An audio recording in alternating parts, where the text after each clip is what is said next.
So a gorgeous end to our weekend, still sitting at 54. Those winds out of the southeast now at 13 miles an hour. And you know, those winds, they're going to pick up. That's going to be part of that big change that's coming.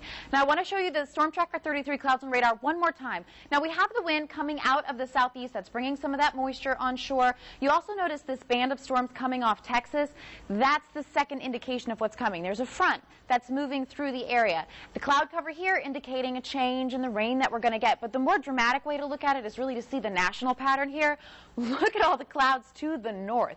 Now they're cloudy. Now what's happened here is the jet stream has dipped so far south that it's letting this Arctic air move down. That's been sort of our pattern this winter, is that the jet stream lets that Arctic air come down and is giving us these just awful winter storms.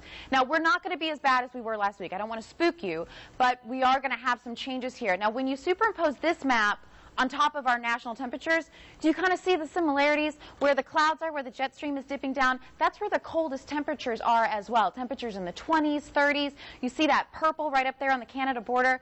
Well, that's the really, really, really cold air, and it is going to make a push into the United States this week. It's not going to come all the way down to our area. We're not going to be as cold, and we're not going to have the winter weather that we did. But we are going to cool down this week. So taking a look at the headlines, we have two cold fronts to contend with. The first one is going to land tonight, not going to bring a whole lot of fanfare with it. The second one is going to be Wednesday. A little bit stronger, but again, not a whole lot of severe weather you're going to have to contend with. You're just going to need to keep your umbrella and your coats handy pretty much all week. Good news. Icky work week, but we're going to warm up in time for the weekend, and that's when we all want to go outside and have fun anyway. So taking you through what you can expect as this first front passes tonight. There are two things I want you to pay attention to on this map. The first is the areas of green, indicating where the rain is going to be. The second are these white lines coming through this map. So this is a futurecast starting tonight. I'm going to go ahead and put this into motion, and you can see as the rain begins to move in our area, nothing really heavy in our area. Heaviest rain remaining to the north and offshore, just some isolated showers. This is 2 o'clock in the morning. We go ahead and advance this through, and the showers are pretty much done. I mean, this is Monday, 9 a.m., no rainfall in the area, but what you notice is how tightly packed these white lines are.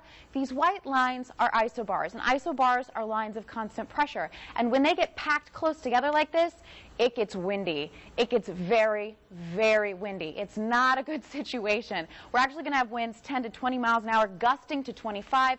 And as I go ahead and put the rest of this, you can see all day Monday, those lines remain pretty tightly packed until we get into about midnight, Monday night into Tuesday, and that's when you will see those winds starting to die down. So you're going to need to have some layers to help you deal with that wind tomorrow.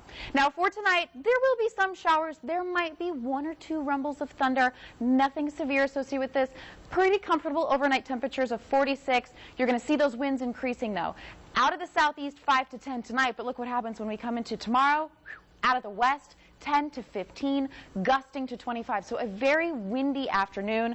Those showers will clear early. We'll heat up to a pretty comfortable 52. It's just going to be very, very windy. So we'll get through that and have some slightly cooler temperatures for the beginning of our work week. That second cold front lands on Wednesday. It's going to bring increased rain chances with it, nothing too heavy, and then much, much cooler temperatures.